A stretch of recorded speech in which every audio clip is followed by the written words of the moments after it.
You know when you're really stressed or not feeling so great about your life or about yourself? Talking to someone who understands can really help. But who is that person? How do you find them? Where do you even start? Talkspace. Talkspace makes it easy to get the support you need. With Talkspace, you can go online, answer a few questions about your preferences, and be matched with a therapist. And because you'll meet your therapist online, you don't have to take time off work or arrange childcare. You'll meet on your schedule, wherever you feel most at ease. If you're depressed, stressed, struggling with a relationship, or if you want some counseling for you and your partner, or just need a little extra one-on-one support, Talkspace is here for you. Plus, Talkspace works with most major insurers, and most insured members have a $0 copay. No insurance? No problem. Now get $80 off of your first month with promo code SPACE80 when you go to Talkspace.com. Match with a licensed therapist today at Talkspace.com. Save $80 with code SPACE80 at Talkspace.com.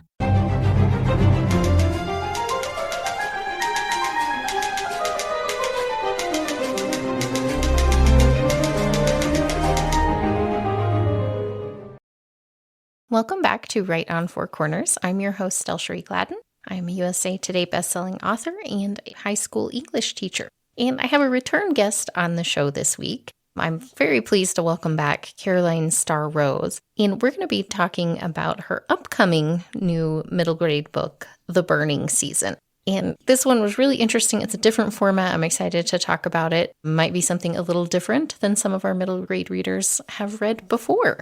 So Caroline, go ahead and introduce yourself. Hi, I'm Caroline Starr Rose, and I am a picture book and middle grade novelist from Albuquerque. It's a really interesting book. I had not read a book in verse before for this age group anyway, I guess, with children's like picture books I have. Tell us a little bit about what The Burning Season is about, and if you want to just lead right into what that means for this to be a book written in verse.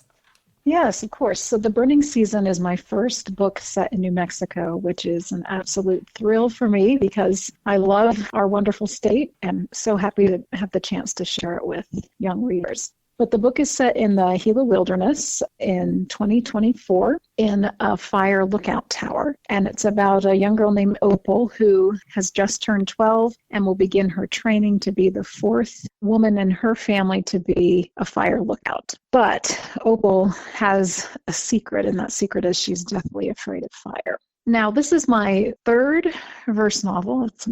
My third verse novel. I haven't written in verse for, I think it'll be 10 years by the time this book publishes. And in a lot of ways, it felt for me like returning to my first language. It just felt very natural. And for those of you who aren't familiar with verse novels, the way I like to describe them to young readers is instead of paragraphs, you'll see stanzas. Instead of chapters, you'll see poems. And verse novels are I personally feel like not every story should be told through verse. There's certain formats that are better for other stories. But I can kind of feel very early on, even before I start writing, if a book is meant to be told in verse. And this book, with its solitude and with its character that is alone for much of the story, a big part of the story is internal. This just felt like a book that needed to be told in this form.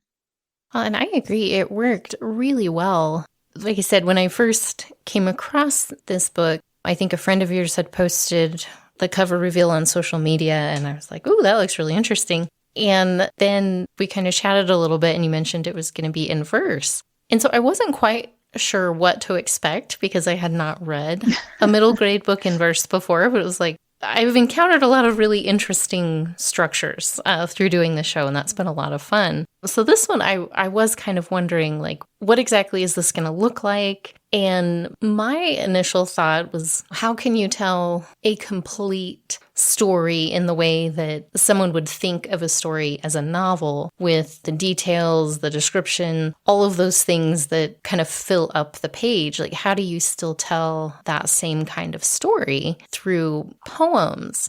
And they're narrative poems, so you do get that story, but I was really intrigued to see how this would all come together. And I was really pleasantly surprised to see how much description and detail and emotion you manage to capture in sometimes even just very short poems. I really did not feel like I had missed any part of the story by the time I finished. That was really a neat experience for me. Well, I'm glad to hear.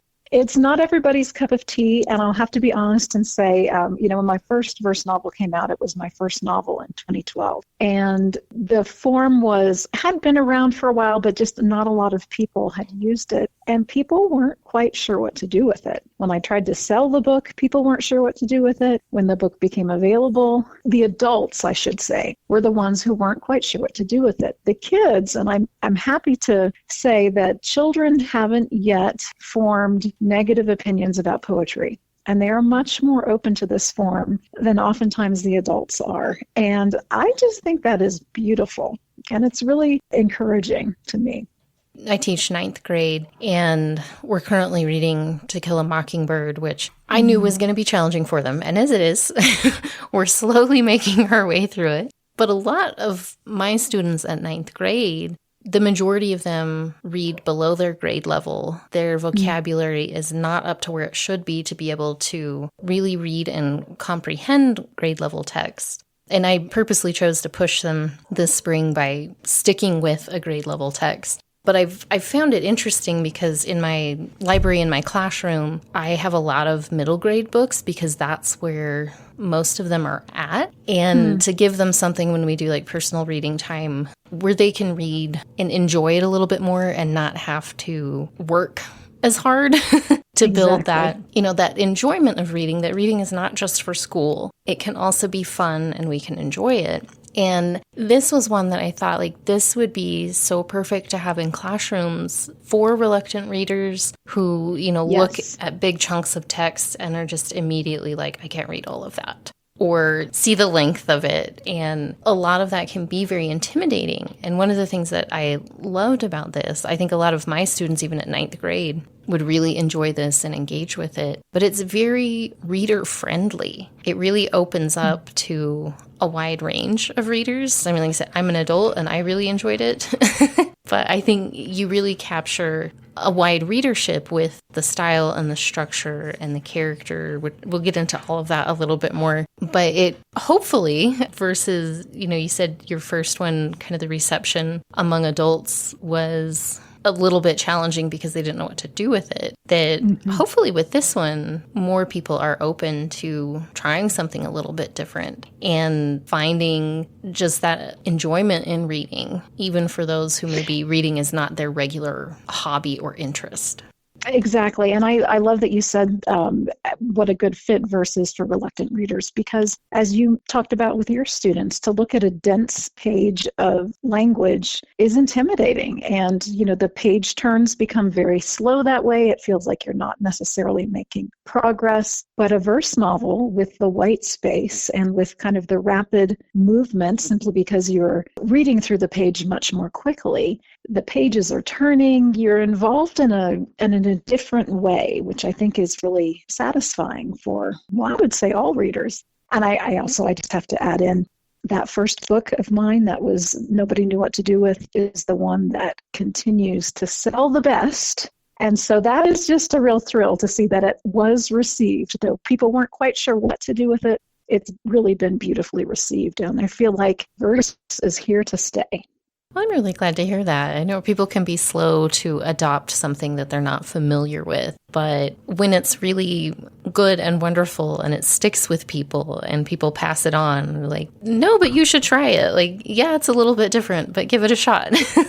That makes a big difference over time. Now, with your development of this, I was curious on how you approach it. Was this something that you had kind of snippets of ideas in these kind of moments that the poems capture? Or did you have the overall story worked out, and as you started working on it, it seemed like verse was going to be the good fit? What was your process for developing this?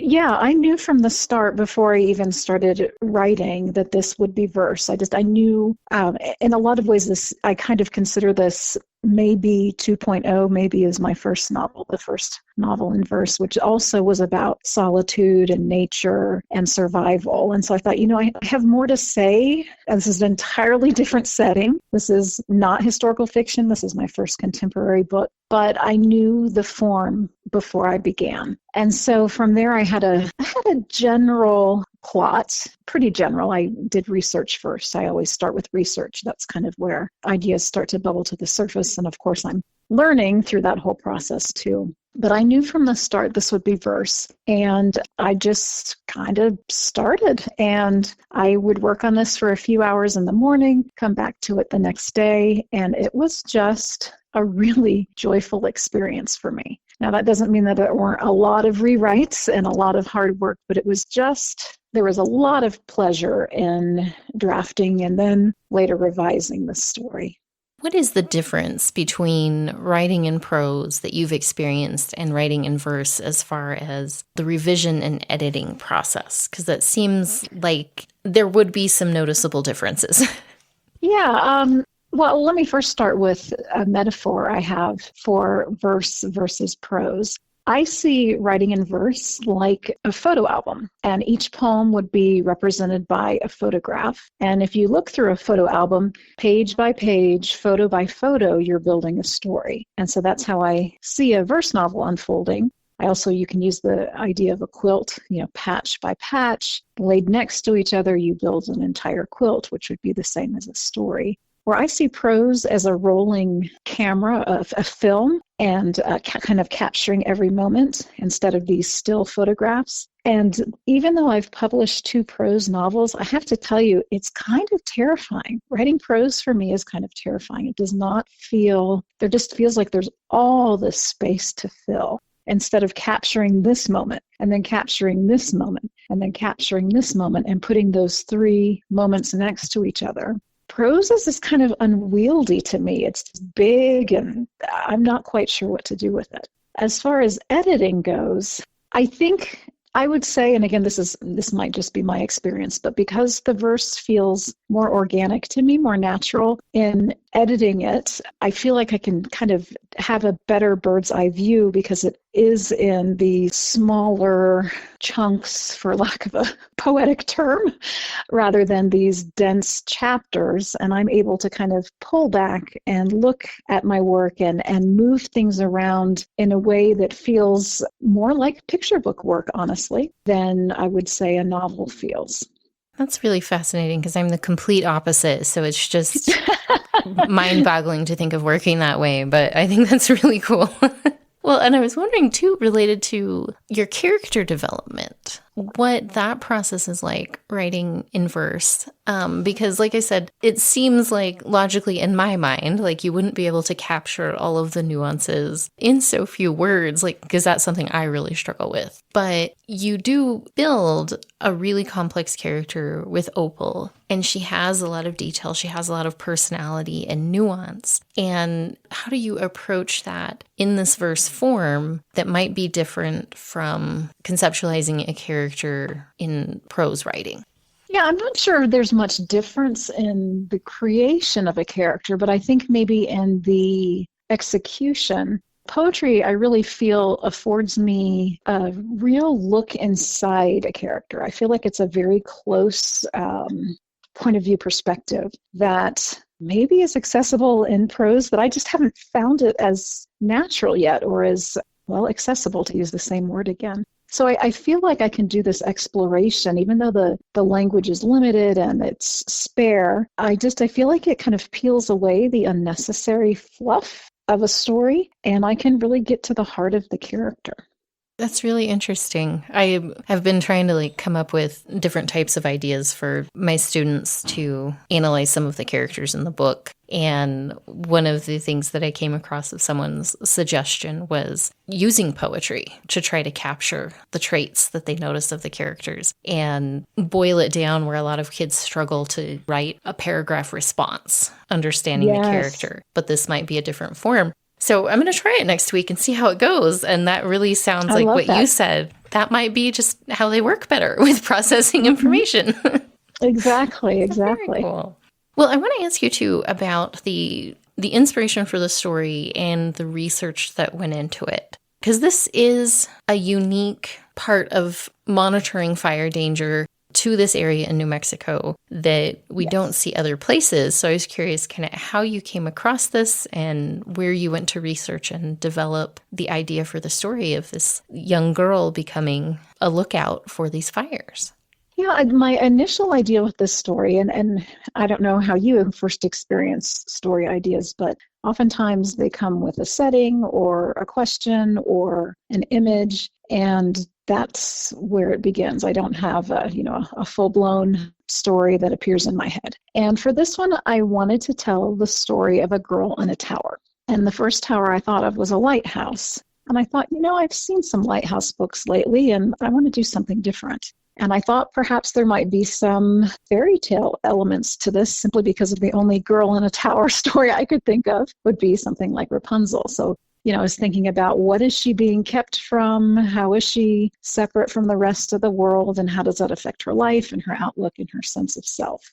And from there, and this was just all so new that that's as far as I had thought. But I happened to have a copy of Sunset Magazine, which is, I don't think it's just New Mexico. I believe it's the desert Southwest. And in flipping through this magazine, I saw a picture of a fire tower that had been converted into a home. And I thought, okay, there's my tower.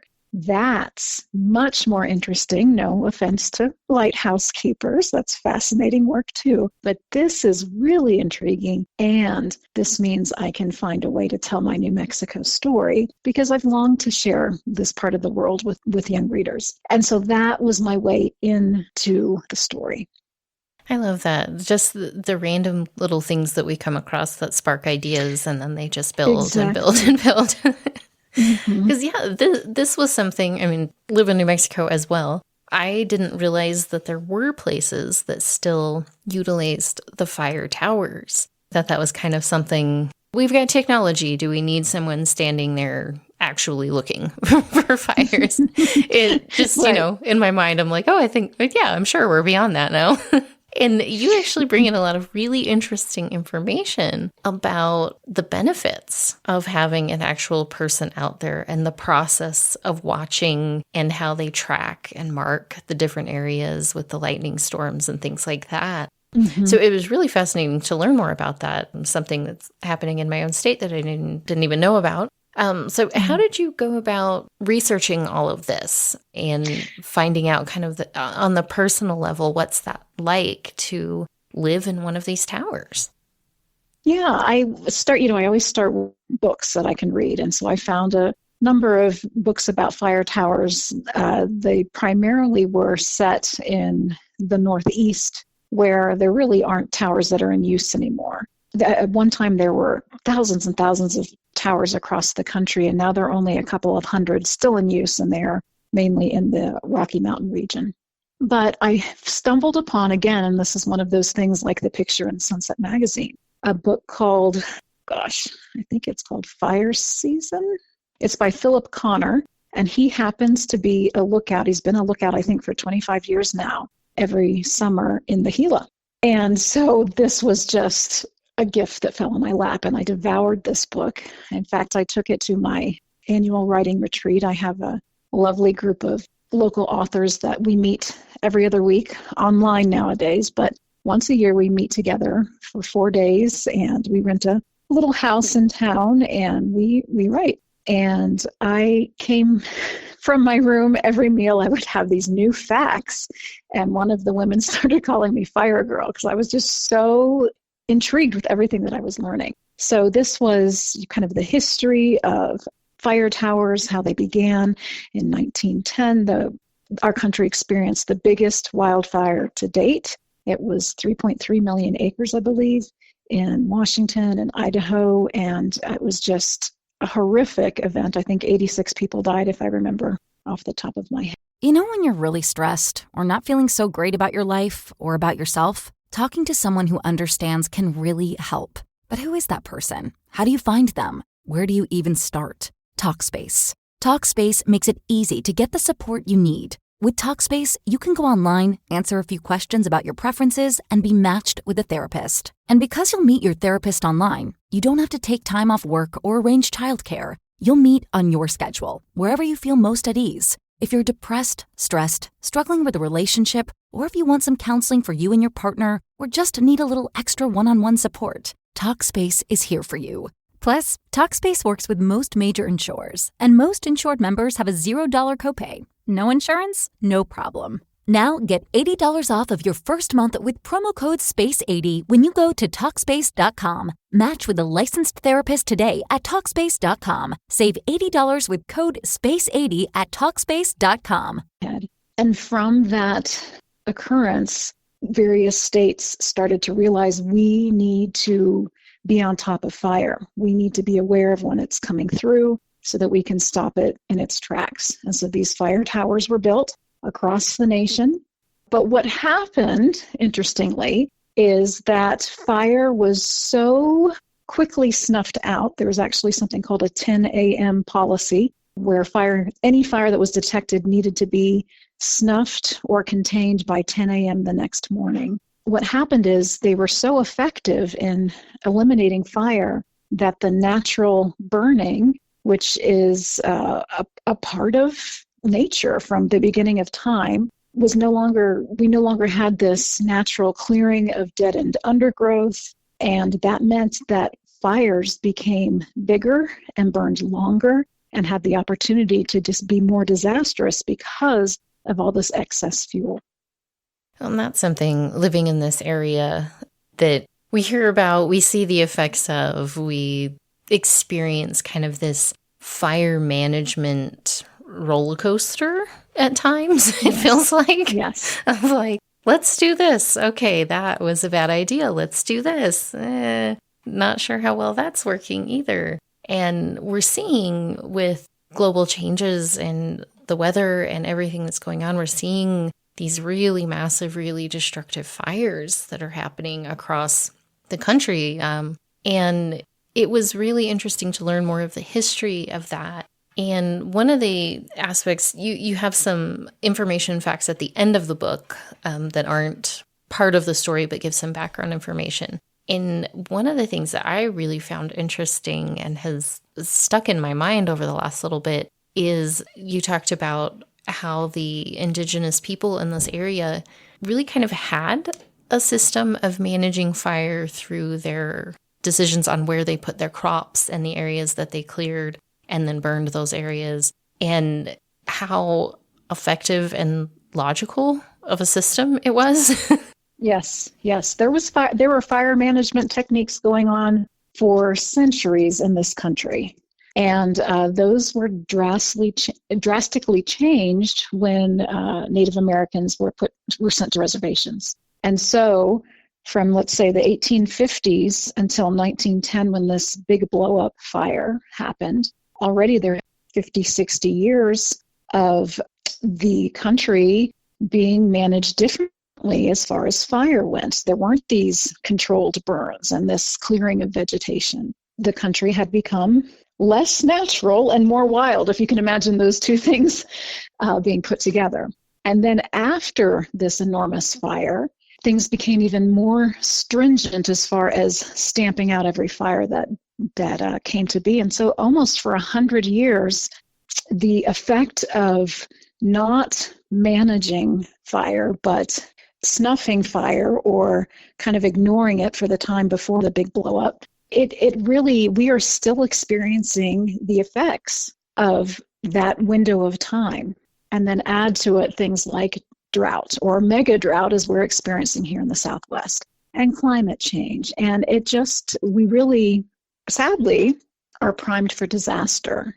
But the thing this can feel really terrifying, and it is. It's hard. This is a complicated, difficult subject in a lot of ways, and I know that so many people have been touched by fire in our state and elsewhere, and sadly, it will continue to be that way. But I do want to make the point that fire, as Opal says in the story, fire makes its home in this world, just like we do. It has been here since the beginning of time. It will always be here, and we need to learn to live with it. How can we live with this natural thing that is both terrifying and healing? Because many plants are only able to grow with fire, things like aspen. It clears away dead-end vegetation. It really can rebirth a forest. So while it brings destruction on one hand, it also brings renewal. And it's a complicated thing. It really is. It is. And it leads right into what I wanted to ask you about next. Some of the themes of the novel, because this is survival, this is scary moments, this is fire destroying things, but it's not a scary, heavy, sad book. You have a lot of really positive aspects and themes of hope and growth and moving forward as we see Opal experience this fire, facing her fears, being on her own without the help and support of the adults in her life. And we see her grow and develop. And that really brought this really wonderful, lighter side, even in the midst of, destruction and chaos and being really scared. You really balanced those out very well. And I feel like, for me at least, and probably for a lot of readers, like you come through the story feeling very hopeful as well as more aware of just the complexity of the situation. Well, thank you for saying that. I really, I sometimes I've been asked, why do you write about such kind of unsavory or difficult topics for children? That just doesn't seem appropriate. I've kind of had some adults say, the adults never get it, the kids get it.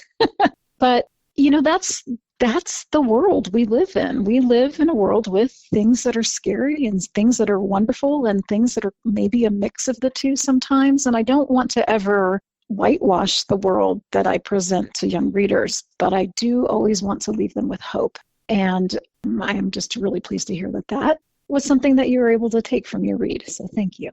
Well, what you just said reminds me of that comment from Madeline L'Engle, where she says, if the book's going to be too difficult for grown-ups, you should write it for children instead.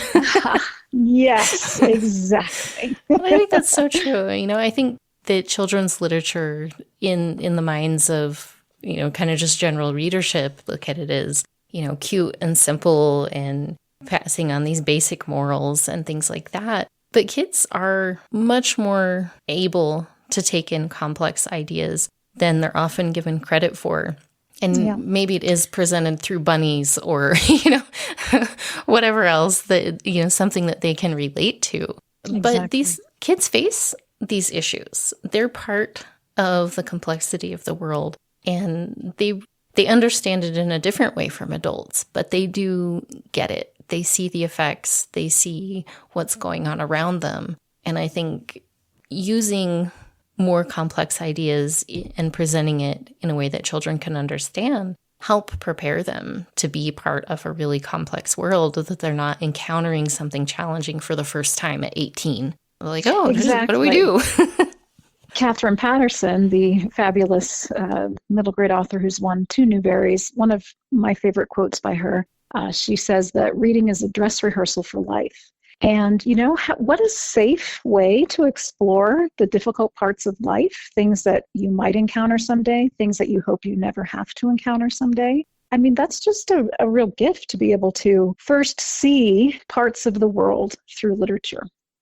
Absolutely. I think that's such an important part of kids being exposed to literature. We're so globally connected, but we still live in very isolated bubbles for the most part. And one person cannot experience all the things that are going to help them understand the world. But if we can start allowing kids to see other people's lives and perspectives and challenges that they may not face at that moment, but they can see somebody else facing it through literature, we're really giving them a boost in reaching the point in their lives where they may have to confront those themselves and face it, or help a friend who's dealing with it, or be part of a community that's facing a major problem. And having, like you said, I love that idea of it being a dress rehearsal. Practice it as kids, learn about about it, think through what you would do in that situation. And then when the time comes, you're a little bit better prepared to actually dive in and help with those issues and problems and maybe even come up with some really great solutions.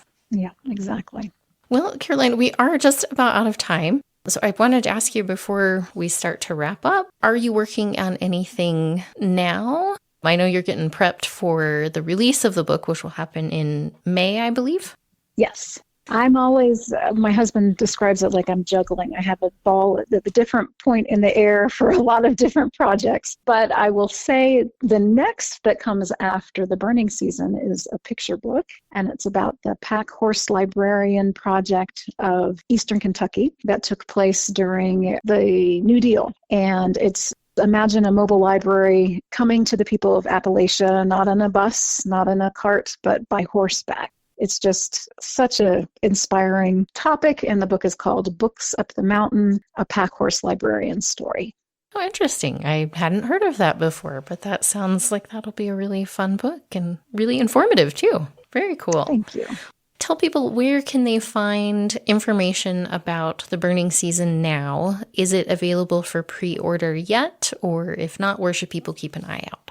Yes, absolutely available for pre-order. You can go to your local bookstore and ask them to get a copy. You can certainly order online as well. And you can find out more information on my website, carolinestarrrose.com. That's Starr with 2 R's.